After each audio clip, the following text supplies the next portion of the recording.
अपने दिल की आवाज़ ज़रूर सुनिए क्योंकि अक्सर दिल के माध्यम से ऊपर वाला हमसे कुछ कह रहा होता है। हेलो, मैं हूँ आपके साथ शालू और आज मैं आपको कहानी सुनाने जा रही हूँ गुप्ता जी की। गुप्ता जी वैसे तो बहुत ही प्रैक्टिकल थे, पर आज जो उनके साथ होने जा रहा था ना, वो कुछ अलग था। कुछ ऐसा जो उनके साथ कभी नहीं हुआ था, उनको ऐसा कभी नहीं लगा था। रोज की तरह वो अपने दफ्तर से लौट रहे थे और अपनी फिक्स टपरी वाले चाय के पास रुके और चाय पीते हैं। पर आज उस टपरी वाले के बगल में एक लड़का था और लड़के के आगे कुछ किताबें रखी हुई थी और वो उसे बहुत ज़्यादा बेचने की कोशिश कर रहा था। कोई भी उस किताब को ख़रीदने के लिए तैयार नहीं था क्योंकि वो किताबें बहुत ही बेकार हालत में थी और कुछ फटी और पुरानी भी थी, जो कि वो बहुत बेच रहा था। ये सब देख के गुप्ता जी अपने आप को रोक नहीं पाए और उस लड़के के पास जाते हैं और उससे बोलते हैं कि इन सब किताबों का तुम कितना दोगे। उस लड़के को झल्लाया हुआ था क्योंकि इतनी मेहनत, सुबह से मेहनत करने के बाद भी उसको उन किताबों का 1 रुपया भी नहीं मिल पाया था। तो वह बोलता है 5,000 का। गुप्ता जी थोड़ी रूड टोन में उससे बोलते हैं, इनका 5,000 क्या, 500 रुपये भी कोई नहीं देगा। ये सुनकर लड़का बहुत उदास हो गया और उसकी आंखों में आंसू आ ही गए थे। ऐसा लग रहा था जैसे बस वो अभी रो ही देगा। ये देखकर गुप्ता जी उससे बोलते हैं, अच्छा ये बताओ, तुम ऐसे लग तो नहीं रहे हो, इन सब किताबों को तुम क्यों बेच रहे हो और मैंने तुम्हें यहाँ कभी नहीं देखा।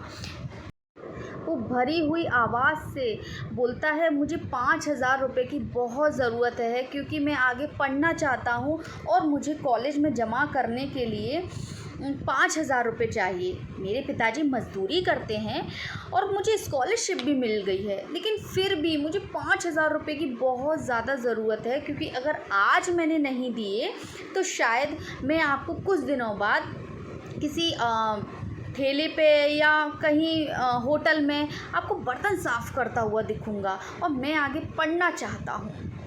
गुप्ता जी ये सुनकर खुद को रोक नहीं पाए और उन्होंने तुरंत 5,000 रुपये निकाल कर उस लड़के को दे दिए।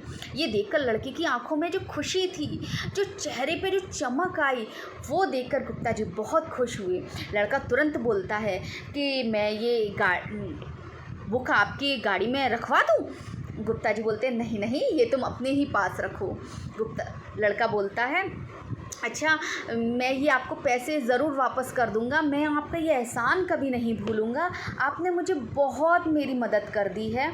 और बस वो गुप्ता जी बोलते हैं, अच्छा चलो चलो, तुम मेरा ये कार्ड रखो। और उसके सिर पे हाथ फेरते हुए उससे बोलते हैं कि तुम्हारा नाम क्या है। लड़का बोलता है अमर विश्वास। गुप्ता जी बोलते हैं, तुम्हारे तो नाम में भी विश्वास है, तुम निश्चिंत रहो और तुम ईश्वर पर विश्वास रखो, तुम्हारा काम ज़रूर होगा और तुम एक दिन बहुत कामयाब होगे। अब गुप्ता जी ने उसको विश्वास तो दिला दिया था, लेकिन वो कहीं ना कहीं अपने मन में ये सोच रहे थे, अरे मैं ये क्या कर आया, मैं कैसा जुआ खेल आया, जिस लड़के को मैं जानता नहीं हूँ, मैंने कभी नहीं देखा, उसको मैं पैसे दे आया और मुझे नहीं पता वो मुझे वापस मिलेंगे या नहीं मिलेंगे। अगर मैं ये चीज़ किसी को बताऊँगा तो लोग मुझे इमोशनल फूल बोलेंगे, मुझे बेवकूफ़ भी बोल सकते हैं। बस फिर क्या था, कुछ दिन बाद अमर विश्वास का एक पत्र आता है गुप्ता जी के पास और उसमें लिखा होता है कि मुझे दाखिला मिल गया है कॉलेज में और मैं अपने आगे की पढ़ाई भी कर रहा हूँ। बस ये सुनकर गुप्ता जी खुद को रोक नहीं पाए और उसको फिर से एक 2,000 रुपये का उसको 2,000 रुपये भेज दिए उसकी मदद करने के लिए और उसको लिखा कि मैं बहुत खुश हूँ, मेरी पत्नी और मेरी बेटी भी बहुत खुश है तुम्हारे बारे में सुनकर। बस ऐसे ही कई सालों तक वो लोग एक दूसरे को पत्र लिखते रहे और जो अमर विश्वास था वो कहीं ना कहीं मिनी को अपनी छोटी बहन मान चुका था और जब भी वो पत्र लिखता था वो मिनी के लिए 1 या 2 लाइन ज़रूर लिखता था। ऐसे ही करते करते कई साल निकल गए और आज दिन आया मिनी की शादी का। आज उनके घर पर एक बड़ा सा कोरियर आया और उसमें 5 लाख रुपए का एक चेक निकला और वो चेक भेजा था अमर विश्वास ने।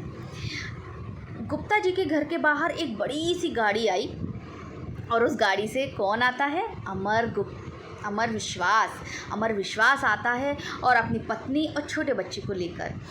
जैसे एक बड़ा भाई होने के नाते उसने सारे रीति रिवाज मिनी की शादी में निभाए और जैसे मिनी की शादी होनी थी ना, उससे कई गुना अच्छी मिनी की शादी हुई।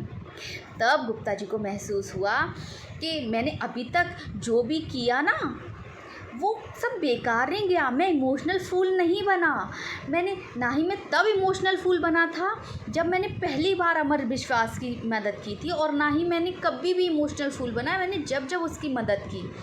कहने का तात्पर्य ये है दोस्तों कि जब भी आपके मन की आवाज़ आपको कुछ करने के लिए, किसी के लिए बेस्वार्थ करने के लिए कुछ बोले ना, अपने मन को कभी रोकना नहीं चाहिए, उसको करने देना चाहिए, क्योंकि उसका फल आज नहीं तो कल मिलेगा, कल नहीं तो परसों मिलेगा, लेकिन मिलेगा ज़रूर।